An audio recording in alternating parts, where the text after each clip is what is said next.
로마서 3장 23절 24절의 말씀을 함께 받들어 읽겠습니다. 모든 사람이 죄를 범하였음에 하나님의 영광에 이르지 못하더니 그리스도 예수 안에 있는 속량으로 말미암아 하나님의 은혜로 값없이 의롭다 하심을 얻은 자 되었느니라. 아멘. 성경은 우리 인간에 대해서 말씀하시기를 인간은 본래 태어나면서부터 악하다 말씀하십니다. 그렇습니다. 인간은 태어나 죄를 지으면서 그때부터 죄인이 되는 것이 아닙니다. 죄를 짓는 것이 본능인 존재로 태어나기 때문에 죄를 짓는 것입니다. 이 사실을 깨달았던 다윗은 시편 51편 5절에서 다음과 같이 말합니다. 내가 죄악 중에 출생하였으며 모친이 죄 중에 나를 잉태하였나이다. 다윗은 자기 어머니가 죄 중에서 자기를 잉태했다 그렇게 말합니다. 그런데 이 말은 자기 어머니를 범죄자라고 세상에 폭로하는 말이 아닙니다. 그의 어머니가 누구를 죽였거나 불륜을 저질렀거나 해서 죄 중에서 나를 낳았다 그런 말을 하는 것이 아닙니다. 다윗은 우리 인간의 본질을 말한 것입니다. 다윗에게 젖을 물리고 진자리 마른 자리 갈아주었을 그 사랑의 어머니라도 본질상 하나님의 진노 아래 놓인 죄인일 수밖에 없었다. 그런 사실을 말하는 것입니다. 이처럼 인간의 범죄는 본능에 따른 행동입니다. 우리 본능이 그렇습니다. 본능이 그러니 죄를 지우는 것밖에는 우리가 할 수 있는 것이 아무것도 없는 것입니다. 하이에나가 본능이기 때문에 썩은 고기를 따라다니는 것처럼 사람도 본능적으로 죄인이기 때문에 죄를 좋아하고 죄의 유혹에 이끌리고 어쩔 수 없이 죄를 짓게 되는 것입니다. 어린 아이를 보십시오. 시키지도 않는데 잠자리를 붙잡아 날개를 뗍니다. 개미를 잡아 불에 태웁니다. 그러면서 재미있어하고 웃습니다. 왜 그렇습니까? 어린 아이도 본질상 진노 아래 놓인 죄인이기 때문입니다. 순진무구해 보이는 어린 아이도 그렇다면 어른인 우리는 말해 무엇하겠습니까? 바울은 우리 인간을 지배하는 강력한 힘이 있다 그렇게 말합니다. 그 힘 아래에서 우리가 원하지도 않는 죄의 법에 이끌려 다닌다 그렇게 주장합니다. 로마서 7장을 보면 바울이 이렇게 말하거든요. 내 속사람으로는 하나님의 법을 즐거워하는 면이 있다. 무엇이 옳은지 나도 안다. 율법을 알기 때문에 하나님이 무엇을 원하는지 내가 모르지 않는다. 그런데 내 안에는 또 다른 법이 있어서 하나님의 뜻을 원하고자 하는 나와 다투게 된다. 그러면 그때마다 나는 져서 하나님의 법을 따르지 못하고 죄의 법을 따를 수밖에 없더라. 그렇게 말하고 있습니다. 내 마음에는 하나님의 법을 따르고 싶은 마음이 있지만 나는 항상 나를 지배하는 이 또 다른 힘, 나를 하나님의 법이 아니라 죄의 법으로 이끄는 이 강력한 힘에 이끌릴 수밖에 없더라. 이 실체를 보게 된 뒤로 나는 한탄할 수밖에 없게 된다. 오, 나는 정말 곤고한 사람이다. 이 사망의 몸에서 누가 나를 건져낼 수 있을까? 그런 소리를 할 수밖에 없게 되었다. 바울은 이렇게 고백하고 있습니다. 바울은 배운 사람입니다. 어려서부터 율법을 배웠고 유대인 중에 유대인, 바리새인 중에 바리새인으로 그렇게 길러진 사람입니다. 하지만 그가 받은 모든 훈련의 결과는 처참했습니다. 아무리 하나님의 법이 옳다고 여겨서 이를 따르려고 해도 언제나 그를 지배하는 힘은 너무나 강력했기 때문에 언제나 죄를 짓는 방향으로 끌려갈 수밖에 없었던 것입니다. 성도 여러분, 그렇기 때문에요. 인간이 죄를 이기는 것은 교육으로는 안 됩니다. 훈련으로도 안 됩니다. 그 어떤 것으로도 인간이 짓는 죄를 막을 수가 없는 것입니다. 제 아무리 뛰어난 조련사라도요, 사자가 풀을 뜯도록 할 수는 없습니다. 사자는 본능이 고기 먹는 것이기 때문에 그 사자를 조련해서 열심히 훈련시켜서 사자로 하여금 풀 뜯는 존재가 되게 하려는 조련사가 있다면 그 조련사는 미친 조련사입니다. 우리도 그렇습니다. 내 힘으로, 내 교양으로, 내가 받은 신앙 훈련으로 그런 것으로 내 죄를 다스릴 수 있다 그렇게 믿으신다면 그 사람은 사자를 풀뜯게 할 수 있다고 믿는 미친 조련사와 다를 것이 없습니다. 그가 신앙생활 몇 년 했다고 내가 남들과 다르다고 말할 수 있습니까? 성경 몇 줄 내가 안다고 죄인이 의인 됩니까? 그것은요, 호박에 줄 긋고 수박이라고 우기는 것과 다를 것이 없습니다. 저도 그랬습니다. 제 안에는 음란의 본성이 있습니다. 청년 시절에 제가 그렇게 교회에서 열심히 제자 훈련을 받았고 또 교회 일에도 누구보다도 열심이었지만 저는 혼자 있는 방 안에서 음란 동영상을 즐겨봤습니다.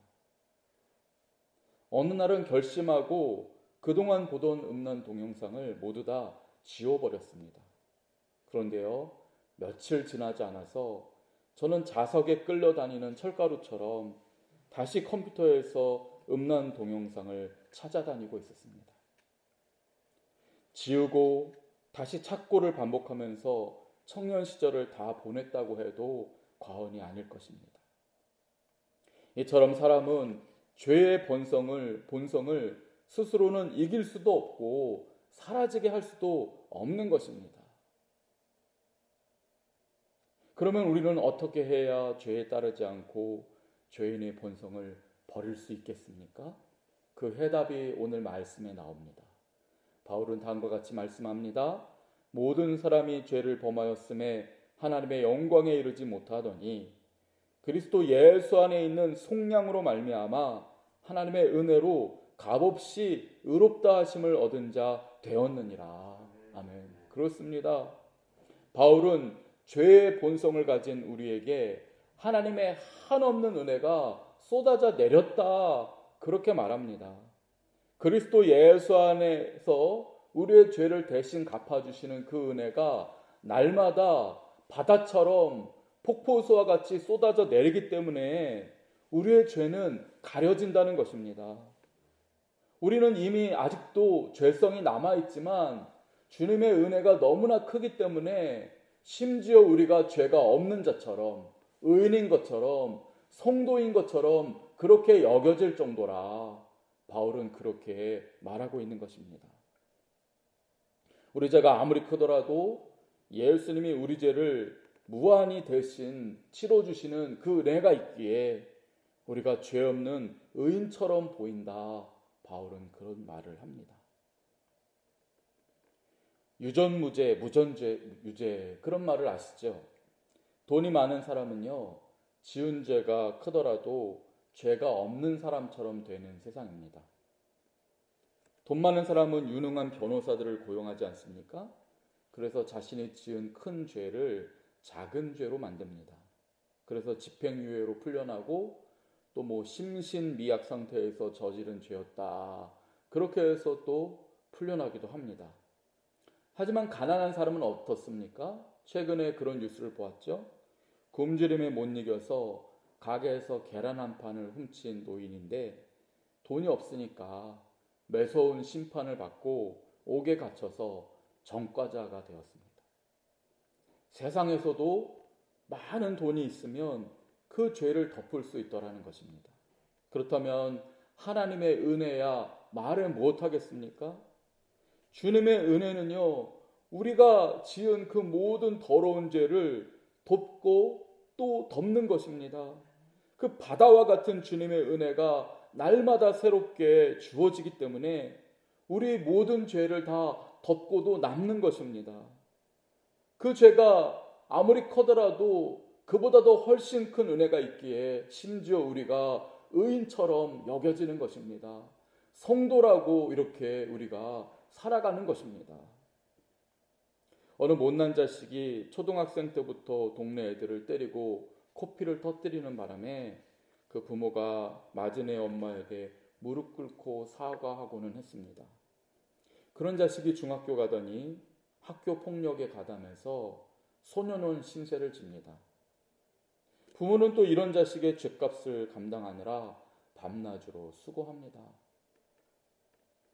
급기야는 좀 정신을 차리나 했더니 고등학교를 졸업하고는 야간업소에서 웨이터 생활을 하다가 손님이랑 시비가 붙어서 칼로 찔러서 손님을 죽였습니다. 그래서 10년형을 받았는데요. 그러니 어쩝니까? 피해자 보상해 주느라 이 부모는 집을 팔고 또 단칸방으로 이사를 하고 아들 옥바라지를 합니다. 아이를 낳은 뒤로 30년 동안을 하루도 편할 날이 없었습니다. 이 부모는 하나님을 닮았습니다. 하나님도 그러십니다. 우리를 그저 하나의 피조물로만 여기신다면 그깟 우리 인간들이야 죗값 치르게 하고 또 다른 피조물을 창조하시면 됩니다. 하지만 하나님께서는요, 저와 여러분을 아들, 딸 삼으셨습니다. 우리들의 아버지가 되셨습니다. 그래서 사랑이 많은 부모처럼 우리 죗값을 날마다 치르시느라 이 세상을 움직여 가시고 동분서주하고 계시는 것입니다. 사실 사탄은요, 하나님에 대해서 오해했기 때문에 인간과 우리 사이를, 하나님 사이를 방해하려고 했던 것인지도 모르겠습니다. 하나님의 인간을 사랑하신다고? 그래, 사랑하실 수 있지. 하지만 어떻게 신이 피조물을 사랑하셔? 거기에는 분명히 한계가 있을 거야. 사탄은 그렇게 생각했던 것 같습니다. 그저 하나님이 인간에게 조금 은혜를 베풀어 주겠지만 언제나 인간은 하나님을 배신하고 등에 칼을 꽂는 존재가 아니야? 그러니까 결국에는 하나님도 인간을 못 견뎌 하실 거야. 인간을 완전히 멸망시키실 거야. 그 생각을 하고 사탄은 어떻게 하든지 하나님과 우리 사이를 이렇게 이간질하려고 유혹하고 시험을 주었던 것입니다. 그런데 이게 웬일입니까? 하나님의 인간을 사랑하신다는 말은 진짜였던 것입니다. 얼마나 사랑하셨으면 그 외아들 예수님을 우리 대신 죽게 만드셨겠습니까? 아들이 달린 십자가에서 하나님은 우리를 향한 사랑을 확증하셨다. 그렇게 바울은 말합니다. 그리고요, 사탄은 이 십자가 앞에서 아연실색합니다. 할 말을 잃고 멍해진 것입니다. 예수님의 십자가 아래에서 사탄은 더 이상 어떻게 해볼 도리가 없어서 완전히 무너져 내리게 된 것입니다. 10년의 형기를 마치고 그 감옥에서 출소한 아들은요, 그때까지 옥바라지하고 기다려주신 부모님을 뵐 면목이 없어졌습니다. 한없는 그 부모님의 사랑 앞에서 악한 아들은 무너지고 이제 변화된 아들이 되었습니다.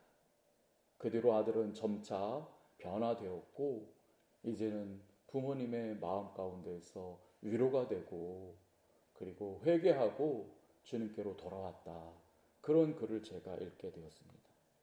성도 여러분, 하나님의 우리를 향한 사랑도 그렇습니다. 우리는 여전히 죄인입니다. 여전히 우리 안에 죄성이 남아 있습니다. 하지만 주님의 그 아버지 사랑은 끝이 없습니다.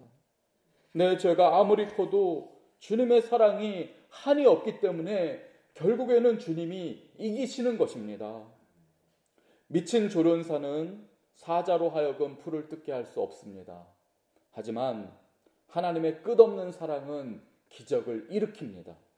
우리가 하나님의 나라에 가면 보게 될 것에 대해서 이사야 선지자는 이사야서 11장에서 이런 기록을 남기고 있습니다. 그때가 되면 이리가 어린 양과 함께 살며 표범이 어린 염소와 함께 누우며 사자가 소처럼 풀을 먹을 것이다. 그렇습니다.